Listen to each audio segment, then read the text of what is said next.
Welcome to Booked, where two guys tell you about the books they're reading. I'm Rob Olson. And I'm Livius Nedden. I know that everybody thought 2020 was over, but not yet, at least not for us. It's time for our annual year in review. So 2020, slightly uneventful year for most people, right? You'd say? No? Well, I get. You know what? Now that you say that, in a manner of speaking, I think that a lot of people did a lot less than usual. Yes, that is very true. But you know who didn't do less than usual? These guys. Yeah. We didn't. So if you don't want to hear us kind of brag and discuss and laud the things that we did in 2020, then maybe go back and listen to our last episode if you haven't heard that one, because that's probably what we're going to spend our time doing for the next, 40 minutes or so.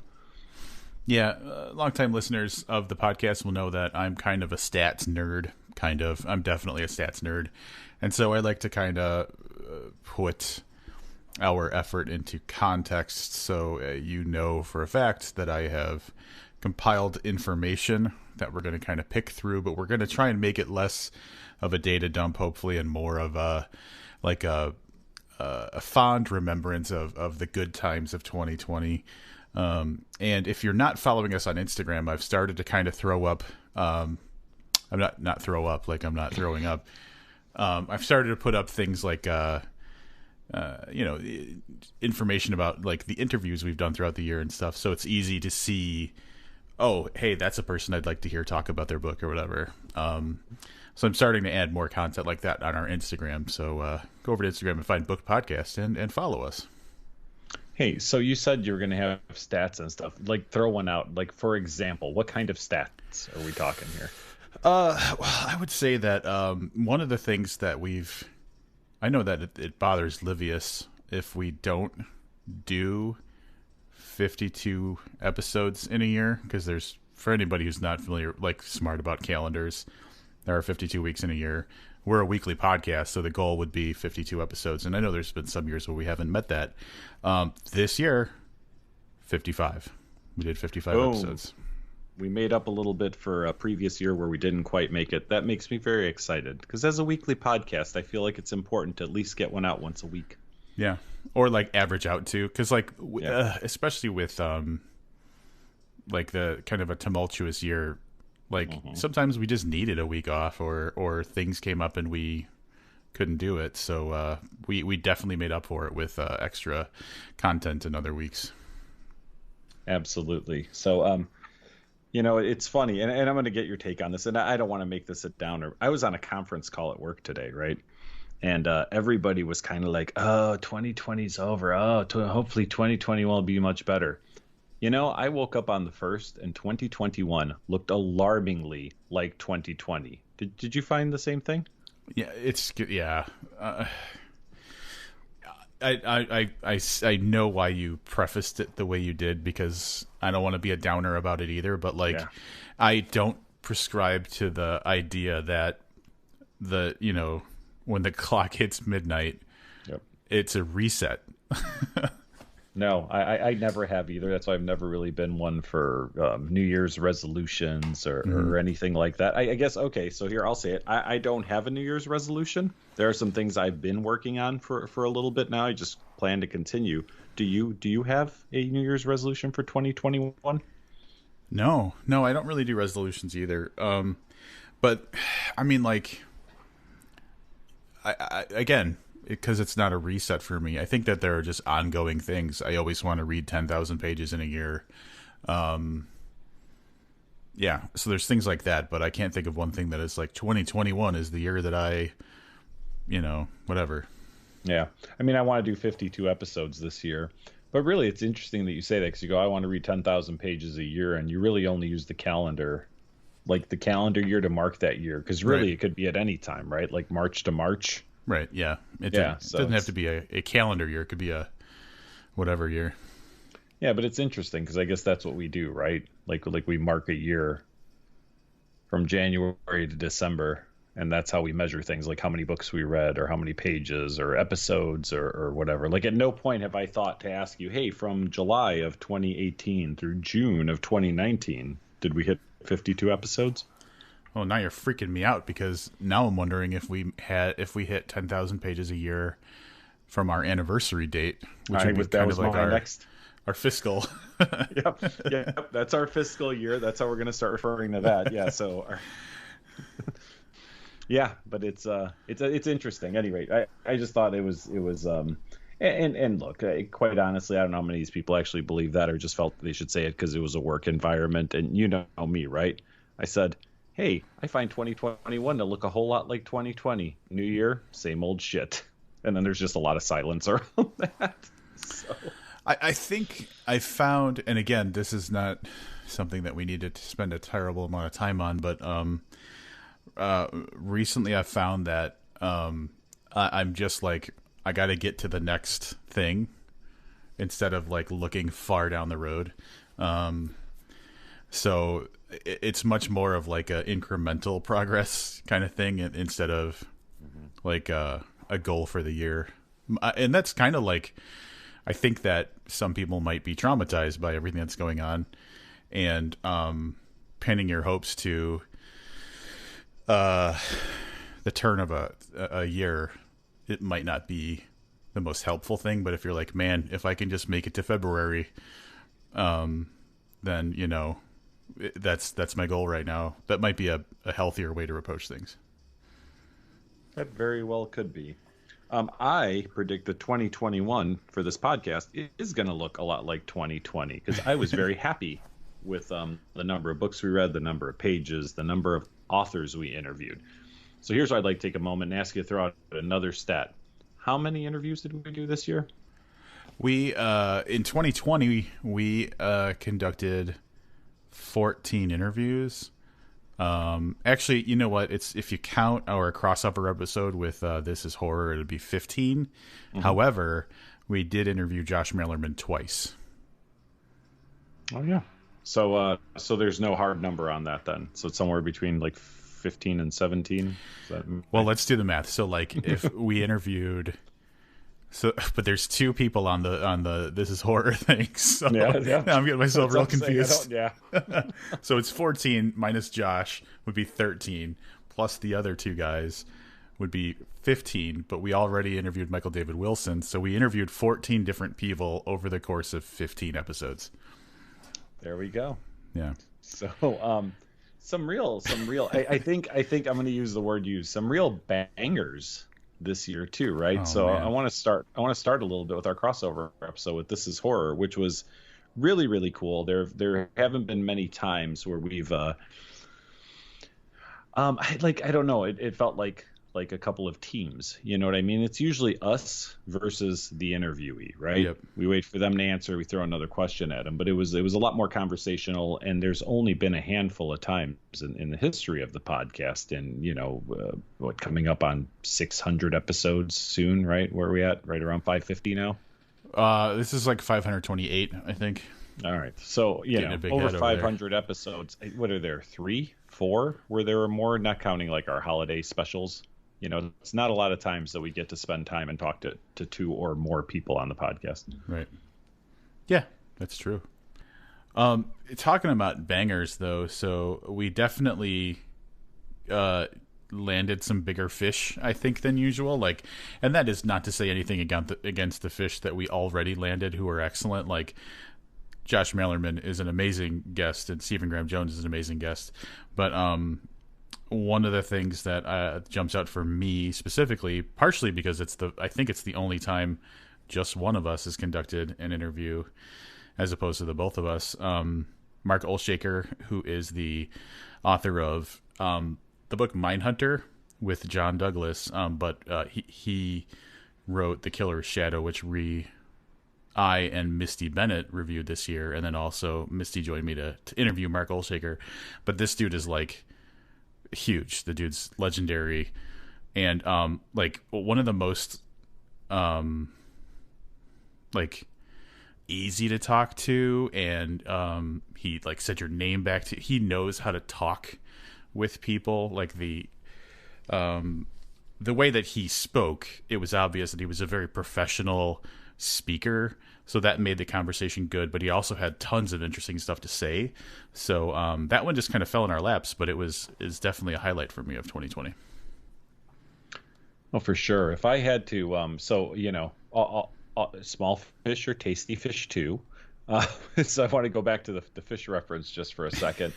Um, one of the things we did get to talk to Josh Mallerman twice, but I've got to tell you that kind of almost impromptu interview that we did about Carpenter's Farm Yep. was one of the coolest and probably most laid back like interviews. It wasn't even like an interview. It was just like a cool hangout, and it still sticks out in my mind, despite the fact that there are people, we've talked to Josh several times over the years, and I love Josh absolutely and dearly. But we go, oh well, Grady Hendrix or whatever. Like that was such a cool format. I wish, and maybe that's only something that you can do when you've got a comfort level with someone. Right. You know what I mean? So I don't think you can get Christopher Moore on and have something that's quite as conversational as you can with someone you've built a little bit of a rapport with, like we have with Josh over the years. But definitely one of the highlights of this year for me was that Carpenter's Farm episode with Mallerman. Yeah, because I mean, it honestly felt like we were at his house, just like talking shit, and because we were doing weird stuff, like giving him plots for future books that he's probably never going to write and stuff like that. So it was more conspiratorial and less like formal. But yeah, like so much fun to just like really just kind of shoot the shit with that dude. I agree. And then I would like to remind everybody, in case you have not been tuning in religiously throughout the course of the year, I do believe, this is unofficial, but I do believe that we set a world record this year in the interview categories. Yep. By interviewing not one, not two, but three different Maxes, all in the span of probably like 6 weeks or something, right? Less than 2 months. Yeah, between episodes 486 and 502. Yep. So not a big span of time. Max Berry joining us again after like almost a decade, like 8 years or something like that, and not remembering us, but that's okay. He's forgiven. Max Brooks, who like that. Put aside the fact that he's probably got one of the most well-known books that's ever been published, or probably two, if you count that Zombie Survival Guide, which was like a runaway hit. Like the man has just got such an interesting and weirdly multifaceted life, and he's very intelligent. So it was and again, super well spoken. Really enjoyed that interview. And then Max Booth the third, who is the publisher for Perpetual Motion Machine, and he's got such a talent, and he's very amusing for being. He's not even out of his 20s yet, I think. But yeah, that guy's going places. I just want to say, and not to slight the other two, because I enjoyed both those interviews immensely, but we like Max Brooks so much, we gave him our 500th episode. We could have done so many things for our 500th episode, and instead we gave it up to Max Brooks. So I think that was kind of fitting based on all the things you said. Max Berry coming out with another book next year, so who knows? There might be a 2021 interview with Max Berry. We'll see. He's got a bunch of stuff. I think he's got an audiobook only stuff thing coming out too. Like this guy is making moves. I was going to try to get Rick Springfield on the podcast because he had an audiobook only come out, and Rob just fucking completely shot me down. Right out. Just for you guys who wanted to hear Rick Springfield, I want you to know that it was proposed, and one of us vetoed it. I'll make you a deal right now. We can do a Mark Olshaker. I can take a week off. Yeah, that's true. And you can talk to Rick Springfield until you turn blue. You can even get like David James Keaton on to talk to him with you or something like that if you want to. You could do one of those like 8-hour podcast episodes. Oh, get Stephen Graham Jones on. I'm sure he would be a good guy to. I don't know if he's a fan. Oh. Yeah. All right. Well. Yeah.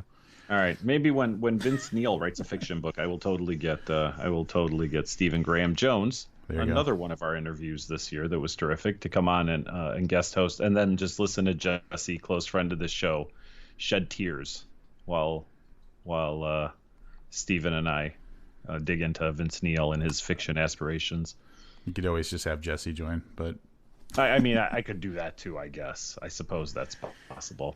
I can't believe, or as far as interviews go, and we don't have to belabor interviews, but like, I can't believe you haven't mentioned Christopher Moore yet. It was a pretty Christopher Moore 2020 for us, I'd say. Yeah, so we took an opportunity. So we took a really weak swing at Christopher Moore a few years ago, around the time Sacre Blue came out. And this year we decided we were going to be a little more aggressive. And for people who are unaware, that's one of the books that Rob and I bonded over many years ago. So we sort of owe a little bit to Christopher Moore, right? I would say. Yeah. For this podcast happening. I don't know that it wouldn't have happened if it wasn't for that book, but that book was definitely somewhat instrumental, I guess. And that book was Lamb, which we went on to review a little later in the year. But having him on was absolutely a pleasure and another fun. I mean, look, I know I know people are saying, well, no one's going to say one of their interviews sucked. I keep scrolling through these, and it's hard to find fault with any of the interviews we did. And we used to do more interviews, and not all of them were of this caliber. I mean, I'll throw out one more. Having Zoya Stage on again was awesome. Zoya Stage, another book, 2021. I'm predicting another Zoya Stage interview. I'd say so. 2021. Yeah. If I had to say the probably the least good thing about our interview series for 2020 was that we ended up bringing Stephen Graham Jones on when he had like a massive migraine, and I felt bad making him talk to us on the phone while he should be resting or whatever you do when you have a migraine. So if there was anything I regret, it's that we didn't just say, hey man, let's do this another time. I agree, but here's what I will say about that man's character. That interview, I don't believe, suffered at all. No, absolutely not. And no one would know if we didn't say it. So Correct. So stop telling people that, because now they're going to make us feel bad. It's more of an apology to him in case he listens. Gotcha. All right. What's the next topic on the list, Rob? All right, I'm just going to whip out a quick stat because one of our goals that we have annually, we mentioned before, is doing 10,000 pages.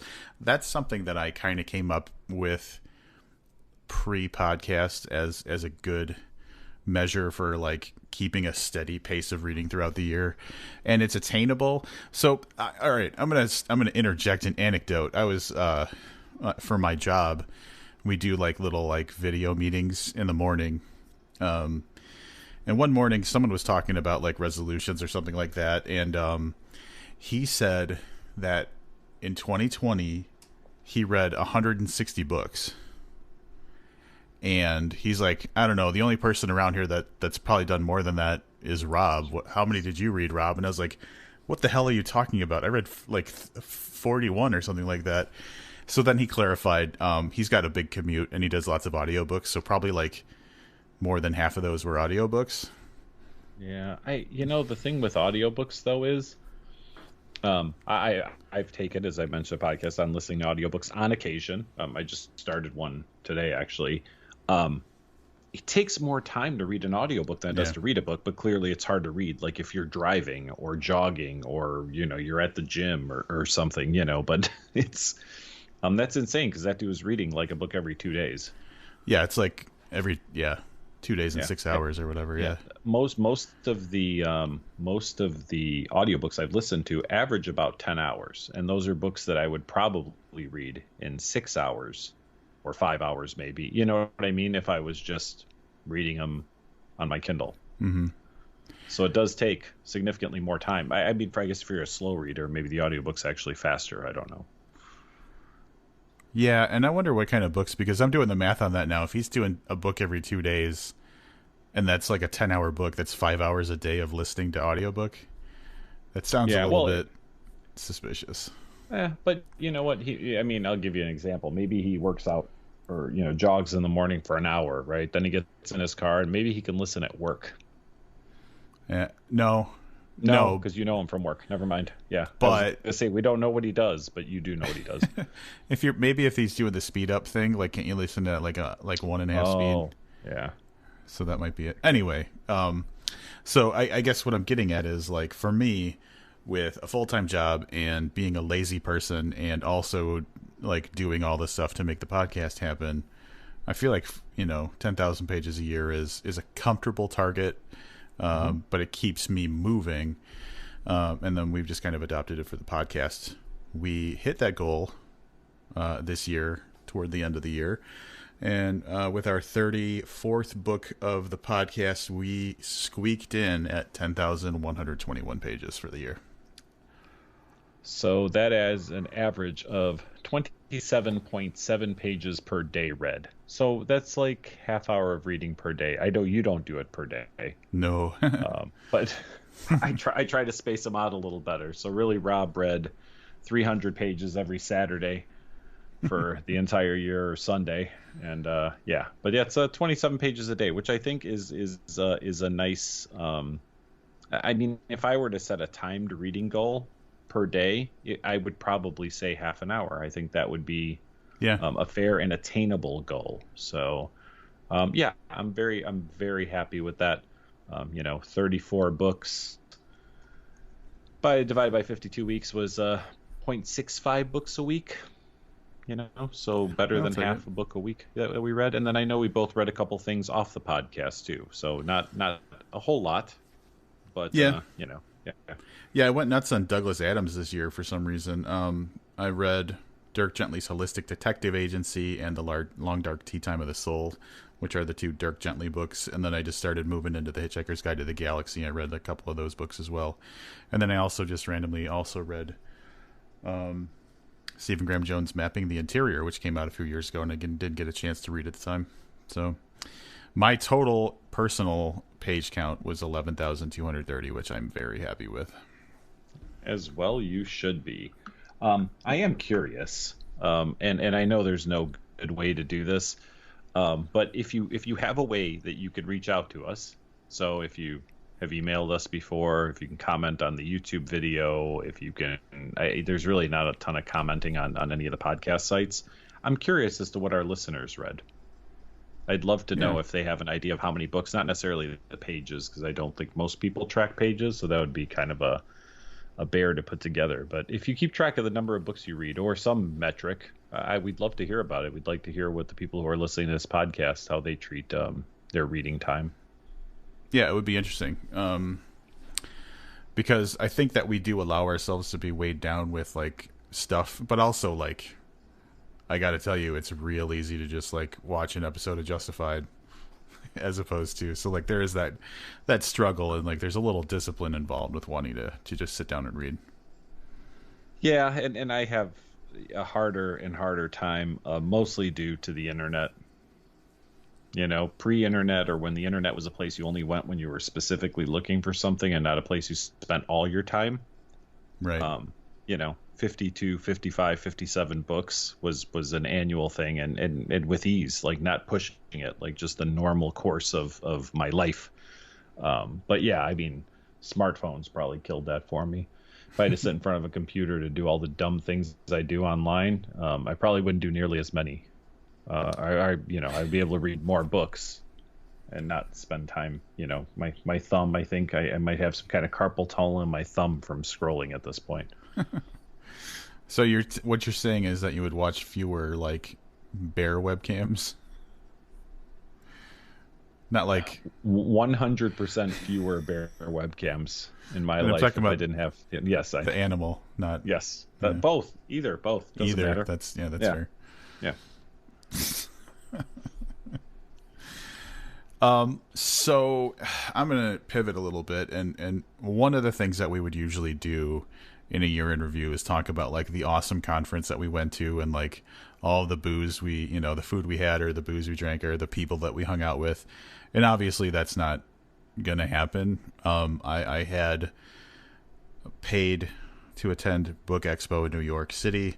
Obviously, because of the pandemic, everything got canceled. So to the point where I don't even think they're doing Book Expo anymore. Like, I think it's done for, or at least it's going to a weird like hybrid model. Either way, those things that we would usually talk about, we can't. But things still happened, and one of the things is that I moved into a new apartment. So that was probably one of the more significant things about my year. It's a little bit bigger, which Livius will testify, a little bit bigger from my smaller place. Is still not a huge place, but so yeah, I feel nice. I've got a better way to display my books and kind of have them in view for me at all times. So if I'm looking at a highlight of 2020, One thing would definitely be the fact that I moved into a better place. And you seem very happy, or happier there, I should say, which I'm very happy for you. I mean, just for people to understand, Rob did move 2 blocks away from. Is that accurate? It's 2 blocks, right? 3 blocks away. It's 0.4 miles. But the There you weird go. thing is, like, so I lived in Lake Zurich before, and I still live in Lake Zurich, but I've discovered that when I'm like coming back home from, like, if I'm in another town nearby, I can't go the way that I'm like so accustomed to going, because it would cause extra work to get home. So I have to like rethink my way home route. Even though you I'm mean like you can't left turn or something, like from.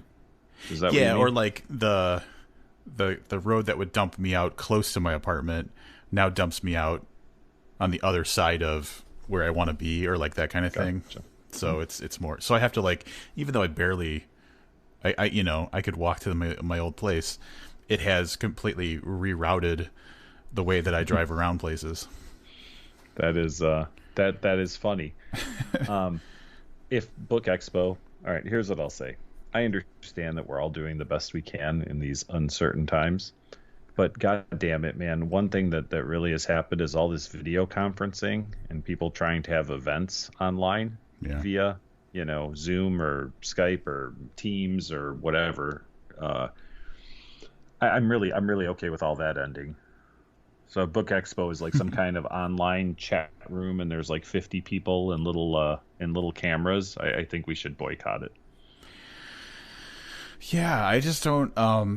There's something about standing there talking to someone that I mean, like, it has been very helpful. Like, I'll get on Skype and I'll talk to, like, podcast friends Jesse and Misty, because we can't like see each other in person, and that's like the next best thing. But it's not something where I'm like, oh man, this is just as good. Yeah, well, but not just that. You didn't start that in 2020. Right. Yeah. Yeah. I mean, right. I have no problem with video calls. Are you kidding? I've got a granddaughter who video calls all the time, right? So I think it's great. I just think that when you see these events, like you turn on the TV for some event and it's 5 boxes and people, they're clearly in their homes, and it's stunning how poor the sound quality is for people, mostly who are very well off. Yeah. So I don't know if that's the future of Book Expo, but god damn it, I hope not. Well, that's funny that you say that too, because even like the content that's generated, like, we all know that, like, news people are just like, reporting from home with like pantsless or whatever, that kind of thing. Yeah, I think some people found out that very pantsless. Very pantsy. Yeah. I forgot about that. But like content that's created for, I'm a sucker for those, like, the professional person in this field reacts to movies that have this thing in it kind of thing. And I know that multiple sites do those types of videos. And I was watching one recently, like when I'm eating lunch or whatever, I'll just put something like that on because it'll like fill the amount of time that I'm eating. And I was watching one recently where like there was so much like artifacting and pixelation for the video of the woman, and I'm like, why is this? Did they record her from their side and she called in? Like, why didn't she just record her doing it on the computer and send them the file? Like, the quality was it looked like it was like, oh, we found this video from 1996 when someone had a 1 megapixel digital camera and like a 56 megabyte like SD card in it or something. Yeah, it's just shocking. I mean, how poor the quality is. And you know what? I'm not gonna say we've had video calls and we've had recorded, where we've done live stuff and things happen, but we're not millionaires or backed by a news studio or anything like that. So, I mean, I don't know, how long and how accustomed we will become to that kind of thing where, maybe that's what it is. Maybe you don't see any in-person interviews. Maybe they're all done from, the comfort of, I don't know, insert celebrity here's home in the future. Yeah. Hey, I did just think about something that I think is a positive outcome for 2020 that has to do with the way that things are done, and that is in it used to be, for the most part, when a publisher would send you like a link to NetGalley for like an electronic copy, like review copy of a book, it was tied to the email address that they were emailing you at.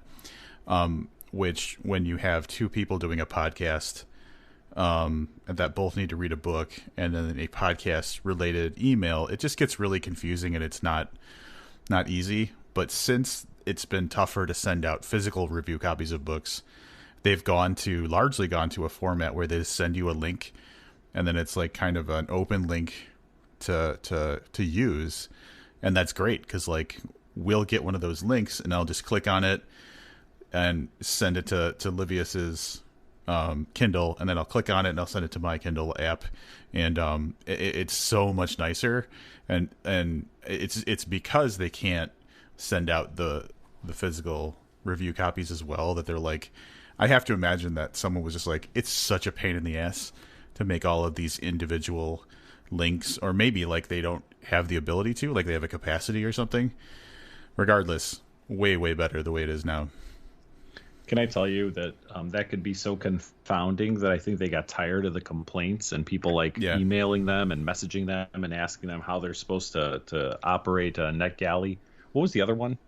Idleways. I haven't seen that's the one. I haven't seen one of those in a long time. Yeah. Yes, that was very nice. The postman is no longer littering my doorstep with books I'm probably not going to read. So I will say that that's kind of nice too. I mean, don't get me wrong. It was always nice to get a book, but the pile would add up and add up and add up. So one thing that we did do this year that kind of goes under the radar is I really think we tried to sharpen our YouTube game. Yeah. And I say that like we post all of our audio stuff on there, but we did expand. We actually did our latest live stream, our holiday office party. We did that on YouTube for the first time in a couple of years, I believe, because we were doing it straight on Facebook. And we started doing even a couple of like small recap videos of the books that we've read. So I happen to know that we will probably be doing a little something around this episode on YouTube. So even if you don't intend on watching us on YouTube, it is something we're hoping to kind of broaden our subscribership with. So if you're listening and you happen to be near a computer or a phone, I know that some people put these onto cassettes, burn them out on the CDs and listen to them in the car. So don't do this on your phone while you're listening to it on a CD in the car. But go ahead and give us a subscribe on YouTube. You don't have to turn on notifications or anything like that. If you're listening here, you're going to hear most of the same content, but occasionally there will be bonus stuff that just goes to YouTube. Yeah. I will say that YouTube is the type of thing where like the more love you put into it, the more love you get out of it, because since we started like consistently putting our episodes on there and making them look a little bit nicer, like we've like half of our subscribers that we got this year, and I have to imagine that probably like 30% of those are from the U.S. prison system, because from the last couple of years since we reviewed Cherry. Mm-hmm. yeah Cherry, which is coming out in April, just a few months, right? Yeah, on Apple TV. The movie, an Apple TV original of Cherry. I am very, very excited. And I'll still have access to an Apple subscription in April. So, nice. Well, one turned up free with an Apple purchase, apparently, for like a year or something. So, and Tom Holland starring as the protagonist in that movie in Cherry, which is, for anybody who's not aware, adapted from a book called Cherry by, is it Nico Walker? Nico Walker. Yeah. And on the strength of Holland's performance in The Devil All the Time on Netflix, which was adapted from the Donald Ray Pollock book, I feel like at the very least the acting is not going to be a complaint of mine for this movie. Hey, Tom Holland, is that the guy who played Spider-Man most recently? He's the newest Spider-Man, yeah. Yep. Okay. I knew the name, I saw the article, but I didn't, and I was like, that name feels somewhat familiar. I didn't see the Spider-Man movies either, but I know who he is. That's very exciting. And I mean, I don't remember the last time we checked on Nico Walker's prison sentence. Oh, but God damn it, if he's out in 2021, that's definitely someone I'd like to talk to it. I'm sure I speak for Rob when I say that the guy who wrote Cherry is definitely someone who we'd like to get on the podcast. I agree. I would definitely. I would be all in for that. All in, my man. I'm trying to check, but it's hard to find somewhere where it says if he's still in prison or not. He was given an 11-year sentence in 2013. That's all it says. So maybe he's until 2024. We'll get him. Okay. Oh, he was released from prison in 2019. Oh, why hasn't he reached out? That's weird. Yeah. All right, just going to kick in with another stat. I don't really have much left, so I'm just going to wrap it up by one of the things I have been keeping an ongoing kind of database of all of our information, like specific details about every episode. So I know for a fact that the episode we're recording right now is episode 528. Over the course of the podcast, since the very beginning, we have read 93,060 pages for the podcast, which is a lot. That's a lot. Of the 527 episodes that have already published, 533 hours and 23 minutes of audio to listen to. So that's over an hour per episode, which I think that we never really had a goal to go an hour an episode, but it always kind of just landed there. So you got that. Yeah, it has been very naturally that way. There are times, depending on the length of the book or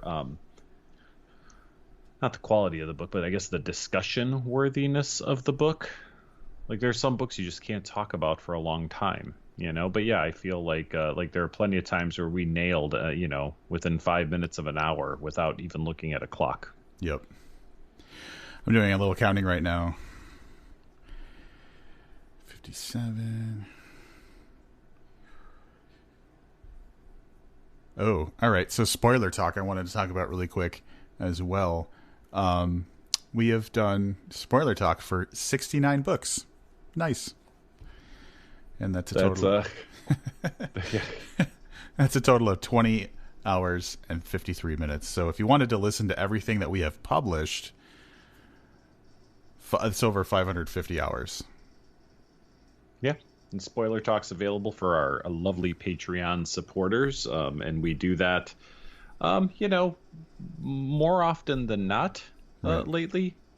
And that's really just when I say spoiler talk, there are some books where you really want to talk about the ending. You really want to talk about a twist. You really want to talk about something that we can't share here because maybe you haven't read the book yet. And in all likelihood, we try to do them as close to them coming out as we can. So in many cases, it's unlikely that you've read the book, when the interview or when the review posts. So that's a good place to go after you've read the book, or as I always say, if you have no intention of reading the book, that's where you can hear when something's like a real shit show and we can get into detail instead of saying, I kind of didn't like the ending. That's where you would hear exactly what it was that we didn't like about the ending. I need to make a retraction, by the way. I did say we did 69 books. Nice, but we didn't. It was actually 66. Because for the first time in 2020, we did 3 spoiler interviews. That is a brand new thing. That is the first time we did it was 2020. We did spoiler. So basically what we would do is we would do our normal interview and we'd say, hey, you want to talk a little bit more about spoilers? And then we would just do that the same way we do spoiler reviews. Yeah, I can't believe it took us that long to get around to the idea of doing that. But I found that all 3 of those authors were really receptive. And it's interesting because, they get their minds to talk about the synopsis and the idea of the book and the themes of the book. But how often do you think they actually sit down, at least for an interview, not at a book signing or something like that, where someone says, so, hey, tell me about the decision to introduce this into the world of this novel, where it's something that they would never want to talk about on NPR or something like that. This is somewhere where someone can go specifically if they want something spoiled for them. So that's awesome. It was Zoya Stage, Josh Mallerman, and Stephen Graham Jones. Yep.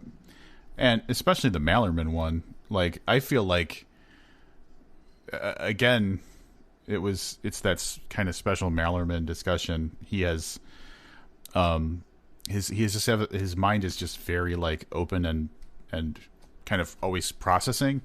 But I feel like at certain points I was telling him things about his book that he hadn't really thought of, and because it's not a question and answer format, it opened up to more of like theory and like the impact of the things that happen and stuff. And so like if there's anything I want to do a lot more of, it is the spoiler type of conversations like that. Yeah, I think that was a great idea and something that we are likely to continue to pursue into 2021 and beyond. All right, and I'm going to tie this in with kind of our finale here. But we did introduce a new rating system in 2020 that Rob put together, a wonderful rating system. And again, if you're just listening, you're a newer listener. We used to just rate books 1 to 5 stars with half stars in there. So essentially we actually used the Amazon rating system. That was our guide based on what an Amazon star meant is what we, how much we liked the book. But we found it was really easy to do 4s and 5s, and then there was no real differentiation, So if you've got 2 books that are 4, you might actually like one a whole lot more than the other, but there was really no way to like kind of force rank them. So Rob came up with a system where we have 8 categories, rated from 1 to 10, and then it's averaged out. So, I don't think there's been a time, and I guess I can pull up the sheet. I don't think there's a time where we came out to the exact same rating. There were some where we were very, very close. So, for example, I might have been at a 8.5 and Rob was like at an 8.38 or something. Those aren't exact numbers. Right. But, so we came close to something, but we never really, I don't think we hit on the exact same number at any given point. Which was nice because that really gives us, I'm looking at the document right now. No 2 books have the exact same rate. Oh, I take that back. There's one book, or I'm sorry, there's 2 sets of books that have 3, I guess 4 times. So, all right. So maybe more often than I thought. No, that's not true though, because I'm looking at the book's rating combined. So combined, we've come up with the same number for books, if that makes sense. No? Nothing? Okay. I see what you're saying. Any rate, I guess what I'm trying to say is this is not when we're about to go over our top 3 books of the year. And I just want to give Rob credit for the fact that the top 3 books do not have the same score. So it's not like before where we'd look and it would just be 3 books that were 5s. Right. Like there is an actual definitive ranking now for what our best book of the year was of the 34 books that we read this year. Yeah, and another thing that this rating system does is it makes it nearly impossible to get a 10. I think that, and we're going to disqualify this book because it was a throwback. I gave a 10 to Lamb by Christopher Moore, and that's kind of cheating because we chose that book because how much we love it. But when it's a new book that you haven't read before, and you're just evaluating it on these metrics that I created, getting 10 stars is practically impossible because there's 8 different categories that you have to like absolutely nail, each thing in order to get a 10, which is practically impossible. Yep. Yeah, so we're disqualifying Lamb, but it was overall our top rated book, but we kind of knew it was going to be. Right. And it's not a recent book. I mean, the vast majority of what we do is stuff that's coming out or very recently came out. As a matter of fact, as I glance at the list, it's the only book we read this year that wasn't from 2020. Or you know what? We talked about Kiss Me Judas, but that was intentionally not a review. Correct. So actually, we read 35 books this year, I guess. There you go. Oh, see? There you go. Did you add that to the page count? Oh, wait, hang on. It's in there. We're going to have to record this whole thing. No, okay, it's in there. So we did read 34. Yeah, and we did do the Patreon Selecta books. Were not from this year, but those also had ratings. But they did not come in the top 3. So right. Here we go. I will start with number 3. Number 3, The Only Good Indians by Stephen Graham Jones, and that came in at a 9.13 score, and that's the average between mine and Rob's scores. Mine was a 9, and Rob gave it a 9.25, and collectively that is our number 3. We'll say new book of the year for 2020. That's a that's a high score, and I will acknowledge that the last time we did a review of a Jones book was Mongrels, I want to say. Well, of a new book by Jones was Mongrels, which I think was 2016, and that got the book of the year. That was our top book that year. Not surprisingly, and I guess we should mention, and we probably could have mentioned this during the rating system, but our scores went from, so from a little bit above 9.19, because I don't want to reveal the winner, but all the way down to 6.44. So there is a good spread in there. And although a book at 6.44, I certainly don't consider a bad book. So I will say we read no bad books this year. I believe my lowest score was 5.8, and Rob's was a 6.5. So, I don't know where I would start calling a book bad. I would imagine somewhere below 5. Yeah. I guess we never really talked about that because it's just an average of scores. But yeah, so there was a spectrum. They're definitely not all in the 9s. Yep. Yeah. So, and that's nice to see, because we see there's in the 6 range a lot of 7s, a lot of 8s, a lot of 9s. So it is very much a spectrum. It's very spread out, which means that hopefully we put more thought into how we felt about books. Which I'm going to take the number 2 book of the year. I'm going to do that reveal. So our average score for this book was 9.19, and that is Survivor Song by Paul Tremblay.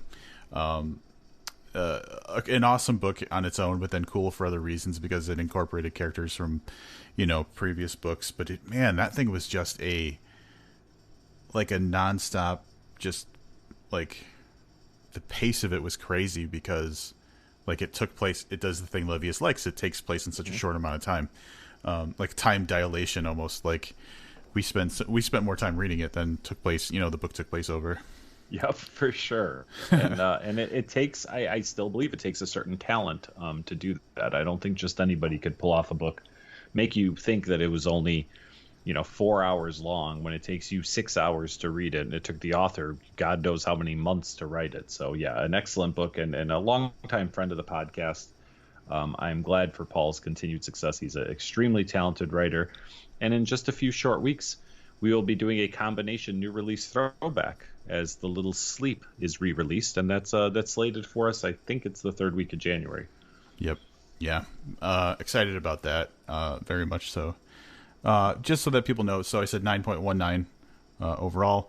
I gave it a 9.5. Livius gave it 8.88. So. And then we're not going to try to do a drum roll here or anything. I left a pause in case Rob inserted a drum roll. At 9.31, our favorite book of 2020, probably not a surprise to too many people, Mallory by Josh Malerman. Everything Josh writes is phenomenal. Mallory maybe a little carried that Bird Box flavor into the score a little bit, because when you love Bird Box that much, it's you already know you're gonna like Mallory. It was almost like rereading Lamb by Christopher Moore. Like there was no way that this was going to go poorly, and it didn't. It received our highest rating of 2020 with a 9.25 from Rob and a 9.38 from me. Pretty bananas. That was the book where it's like, once we found out it was coming out, I had a kind of a spectrum of emotions. Like, what happens after, what happens after this? And like Livius said, I think if it was a different author, I might have been more trepidatious about it. But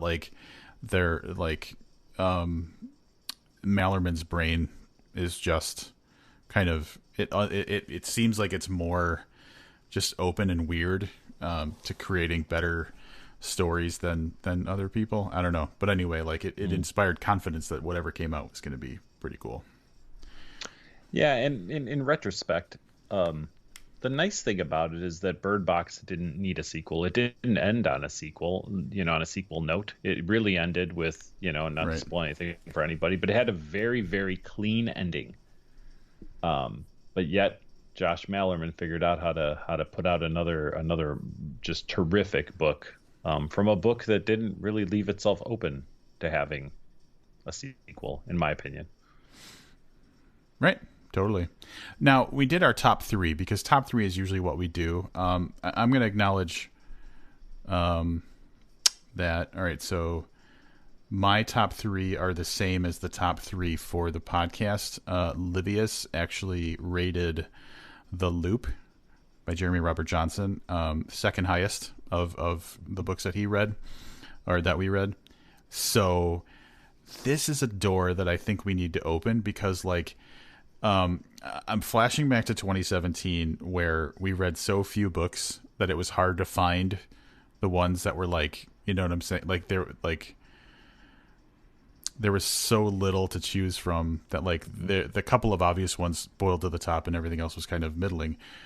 This year was so crammed with excellent books that, like, there's books that I'm looking through this list and I'm like, oh man, I love that book. Oh man, I love that book.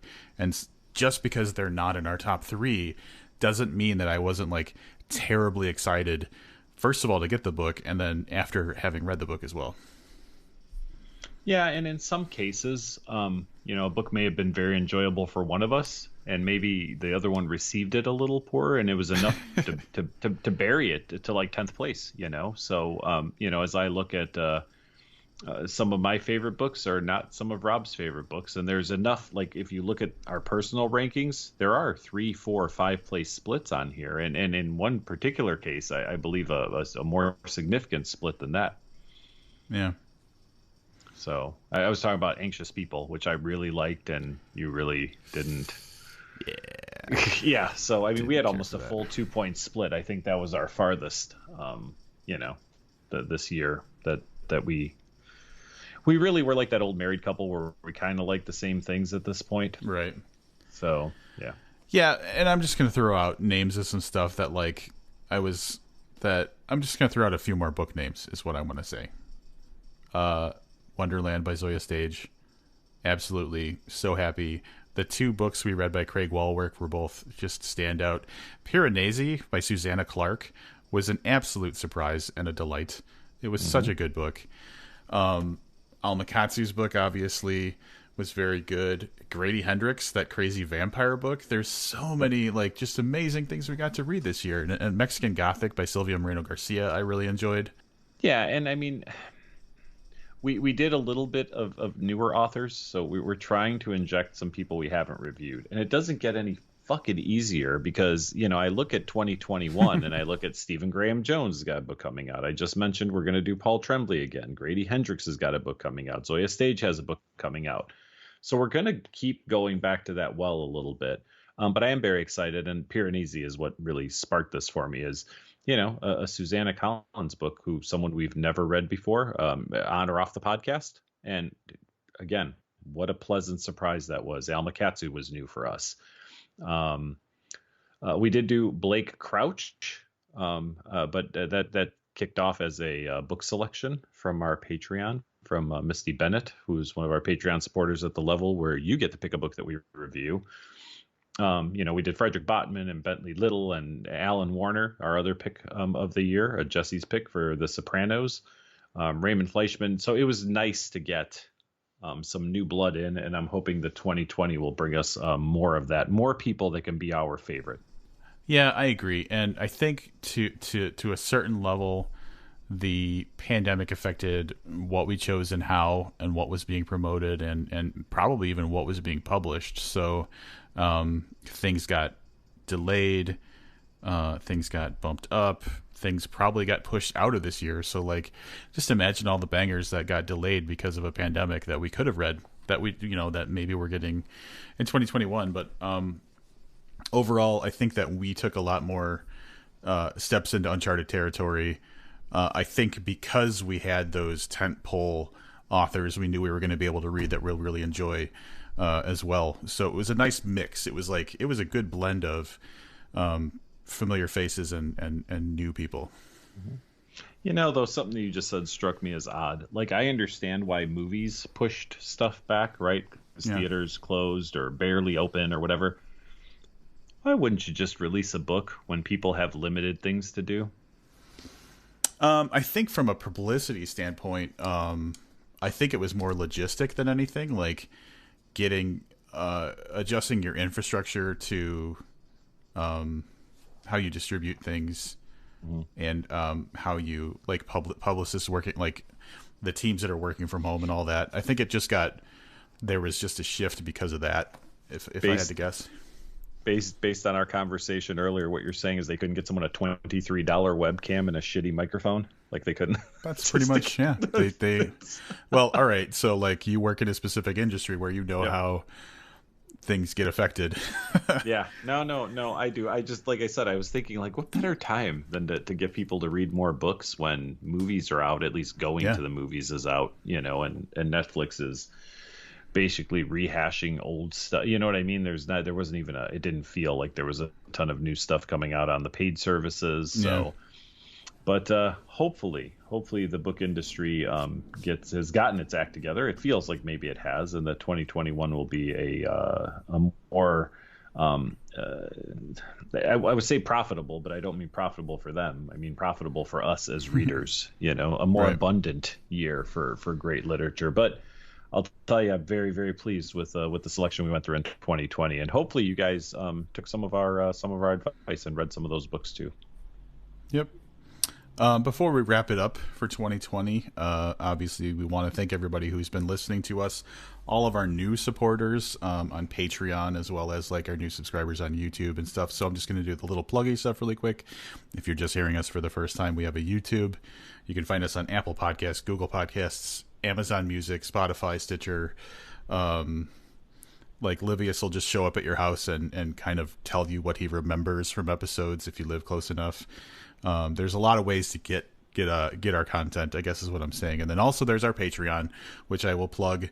There are different levels. Obviously, there's the level where you're just supporting us and you get stuff early. You can do the level where you get to access to our spoiler talk, which we mentioned, which also now the spoiler interviews we did make available for any supporters on Patreon, not just the people who are paying for our spoiler talks. But then there's also at another level you can get swag. So just today, I drove out to Livius's office and I handed over the final stack of booked swag so that he could send out the 2020 swag stuff to our Patreon supporters. So if that's something that you think would be cool, getting, and Livius can probably tell you a little bit of what we're sending out, but we kind of want to keep it a surprise as well. Patreon.com/booked. All the tiers are there. Just choose what you're comfortable with and help us keep this thing going. Here's what I will say, because I would like most of it to be a surprise, but there will be probably 6 to 7 items, almost all booked branded, but at least all created by the mind of Rob in various formats. So those should be going out late this week. So check your mailboxes next week, unless you're one of our Patreon supporters from overseas, and then in March or something it'll show up at your door, I would imagine. Yeah. So swag's on its way, everybody. Don't worry. We did replace the mugs with the swag, and the thing was like, hey, how many mugs do you want ever? So it used to be that you got a mug every year. Now it's just a variety of different things. Like in the past, we've created one thing that I really enjoy. We created magnets at one point, like branded magnets, and so the other day, I had a handful of them, and I was just whipping them at my fridge, like to see how many I could get to stick to the fridge. So yeah, fun stuff like that. Yeah, I promise none of those are coming your way, because the magnets I have are sealed in plastic and like perfect. They have not been on Rob's fridge or whatever, Rob's slimy little beer-laden paws. Wow. So you'll be getting fresh magnets as well as everything else. So yeah, I'm looking over at the pile right now. My plan is to get it sorted and packed up tomorrow, and hopefully make it to the post office to get these all out. But either way, by the end of this week, they're all going out. All right. You want to bury 2020? Yeah, so here's what I will say. I think for the podcast, it was a wonderful year. Thank you, Rob, personally, for another year of making this podcast possible. It's still after nearly 10 years, a highlight of my life. So thank you to the listeners. who make this possible by continuing to listen. If you all stop, we'd probably stop doing this.